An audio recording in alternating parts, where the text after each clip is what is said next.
गोदावरीश मिश्र आदर्श प्राथमिक विद्यालय भूमिपूजन उत्सव। रामचंडी प्राथमिक विद्यालय परिसर रे आज गोदावरीश मिश्र आदर्श प्राथमिक विद्यालयर भूमिपूजन उत्सव अनुष्ठित हो जाइछि। शिक्षा क्षेत्रर विकास एवं छात्र छात्रींक पई उन्नति भित्तिभूमि सृष्टि उद्देश्य रे एही प्रकल्पर शुभारंभ करा जाइछि।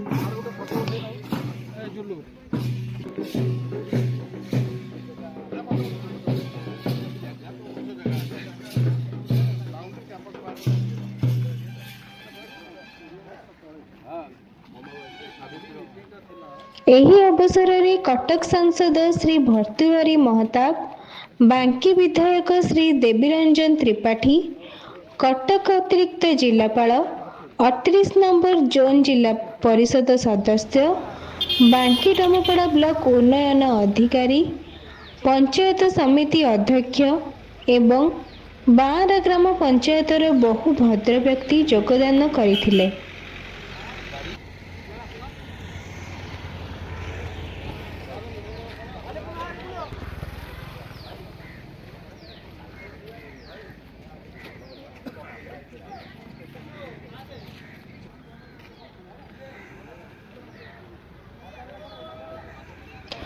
अतिथि माने शिक्षार उन्नति और ग्रामांचल रे उत्तम शिक्षा परिवेश सृष्टि पई एही विद्यालयर भूमिका गुरुत्वपूर्ण हेबो बोली मत प्रकाश करथिले। रिपोर्ट ज्ञानरंजन साहू, बांकी डमपड़ा, इंडियन वॉचमैन।